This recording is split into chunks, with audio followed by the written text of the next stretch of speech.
The British Prime Minister David Cameron is calling for an investigation into allegations that victims of 9/11 were targeted by reporters. It's the latest twist to the phone hacking crisis that's engulfed Rupert Murdoch's media empire as the scandal goes global.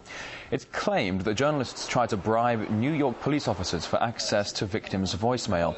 US senators are also now calling for their own investigation into News Corp. Meanwhile, the British Parliament has scheduled a vote calling on the media mogul to drop his buyout plans for the country's largest cable TV broadcaster, Sky B. And to discuss this, we're now joined by Tony Gosling, a UK-based investigative journalist. Good to see you. So, journalists hacking into the voicemail of terror victims, I mean, it does indeed. It sounds pretty outrageous. But let's try to look at the broader picture. If journalists can just bribe their way to access private information, does that make all of us vulnerable? Well, I think one of the things that David Cameron's been trying to do is to make out that this is all journalists that are doing this, and this really simply is not true. This is one of the tactics he's using because he's very, very close to the Murdoch empire in trying to spread the blame. And actually, it's really something which is very much focused around the tabloids of News International, but also other newspapers in the Murdoch empire.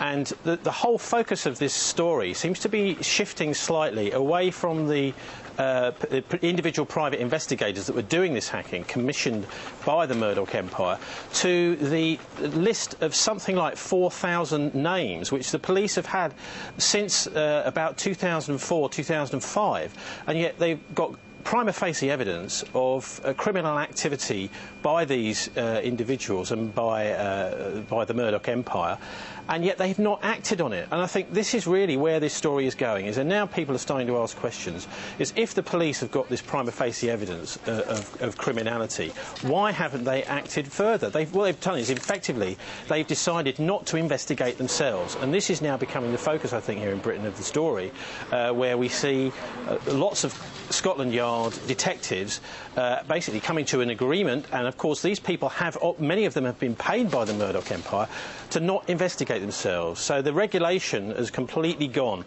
Now, if we go back to 1997, this is December 97, the Chief Commissioner of the Metropolitan Police, Sir Paul Condon, actually told the Home Affairs Select Committee that they had between 100 and 250 corrupt detectives in Scotland Yard, but that there was nothing he could do about it because they had more money and better barristers than he did. He knew they were corrupt, but he couldn't sack them because they had better legal help. That is phenomenal what you're saying here. 100 to 150 of corrupt investigators here. A list of 4,000 names heading out, being sought after by these journalists.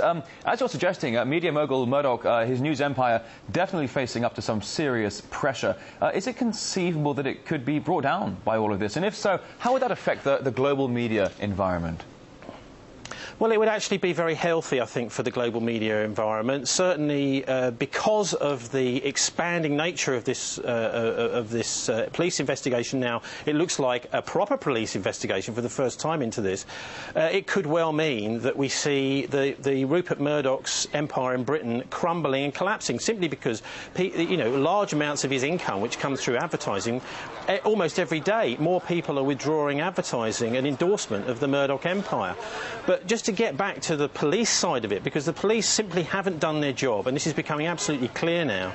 Back in 2004, this book here, which is the Untouchables, Dirty Cops, Bent Justice and Racism in Scotland Yard, was published in Britain.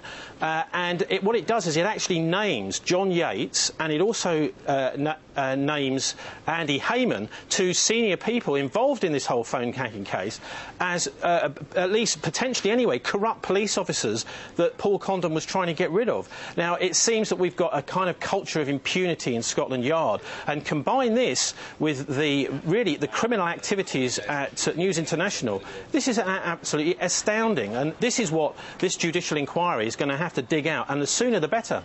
Indeed, very murky indeed, as you say, a culture of impunity. Let's turn our attention to another high-profile case to do with the disclosure of information. Of course, the extradition of the WikiLeaks founder Julian Assange. What's your take on the sex assault charges filed against him in Sweden? Are they legit?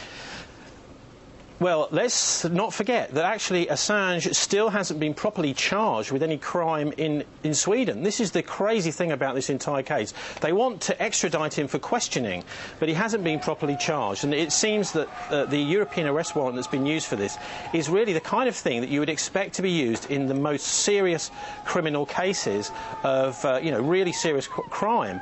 And yet there hasn't actually been any kind of proper prima facie evidence presented in Sweden to show that he has committed a crime. This is he's just a very basic suspect. I would draw a comparison with what we've seen in the Dominique Strauss-Kahn IMF case, and that is that this looks to me to be some kind of sting operation, so that the political people that don't like what Assange is doing have a chance to get at him. I mean, it's becoming quite clear now that the Dominique Strauss-Kahn, there may be actually no prosecution finally in New York against him, and I think we may well see the same with Assange. And I'm glad to see that the British legal system is tying up the Swedish lawyers in knots, it seems, at the moment, in order to stop Assange being extradited. I don't think we will see his extradition, but it is absolutely appalling that he is being stopped from actually operating what is probably the most important publishing website in the world right now as part of this case. This is what I think they're trying to do. How you tie Assange and Strauss-Kahn together. Forgive me for interrupting, but we're really running out of time here. Very briefly, very short time. If indeed Assange was extradited, would he swiftly be sent to the States? Yes, of course he would. I mean, the reason that Sweden is being used is because this is a stopping-off point for the US. At least that's the pressure that's been put on. Let's not forget that the guy, it seems, originally leaked this material, that is Bradley Manning from the United States. He has, if you have seen pictures of him, it looks like he's been tortured. Now, is this what they're going to be doing to Assange as well if they get him back to the United States? I dread to think so. And there's a kind of perverse side to all this. If I was involved here, I think Assange, as one of the most important publishers in the world, should be given an OBE, but unfortunately he's not. He's being, it seems, harassed, and I'm glad to see the British legal system seems to be slowing that whole process down as much as possible. Investigative journalist Tony Gosling, based in the UK. Thank you very much. All right, well,